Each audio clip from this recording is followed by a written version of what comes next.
நான் பூஜை பண்ற வேலிடிட்டி என்ன அப்ப நான் தேட ஆரம்பிச்சேன். மத்த மதங்கள் என்ன சொல்லுது? Guru Granth Sahib, Sikhism, Jainism, Buddhism, Quran, இதெல்லாம் முடிச்சு லாஸ்ட்ல தான் I came to Bible. Because Bible was very overwhelming for me. நான் தமிழ்நாட்டுல பிறந்த தஞ்சாவூர் பிராமண பெண். கடைசியில பார்த்தா Jesus is not a foreign காட்னு தெரிஞ்சது. ரிக்வேதத்துல ஜீசஸை பத்தி சொல்லப்பட்டிருக்கு. பிரஜாபதி. இன்னைக்கு ஹோமம் பண்ற பிராமின்ஸ் எல்லார்கிட்டையும் போய் கேட்டா பிரஜாபதியை கூப்பிடாம அவங்க ஹோமமே பண்ண முடியாது. கடைசியில கொடுக்கிற பூர்ணாகுதி பிரஜாபதிக்கு தான் பண்ணுவோம். அது ரெட் கலர் கிளாத்ல பட்டு துணியில எதுக்கு நம்ம கட்டி பண்றோம்? It resembles the sacrifice of Christ on the cross.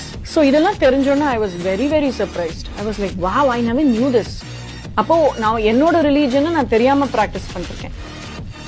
இது எப்படின்னா மேப்பை கையில வச்சுட்டு முட்டு சந்தில நின்று வழி தேடுற மாதிரி. சோ ஐ தாட், ஓகே, ஒன்னு மேப் தப்பு, இல்ல நான் நிக்கிற இடம் தப்பு. So I came out to the map. I went to the right destination. So இது மனமாற்றம். மத மாற்றம்னு நான் ஒத்துக்க மாட்டேன். இது மனமாற்றம். சோ எனக்கு ஜீசஸை ரொம்ப பிடிச்சிருந்தது. ஜீசஸ்க்கு என்ன பயங்கரமா பிடிச்சிருந்தது. சோ அவருக்காக நான் செத்து போவேனான்னு எனக்கு தெரியாது. ஆனா அவர் எனக்காக ஆல்ரெடி செத்து போயிருக்காரு. காதலாகி கசிந்துருகி கண்ணீர் வழிகான அந்த காலத்துல ஒரு ஹிந்து செயின்ட் பாடி இருப்பாரு. அதுதான் நான் எக்ஸ்பீரியன்ஸ் பண்ணேன்.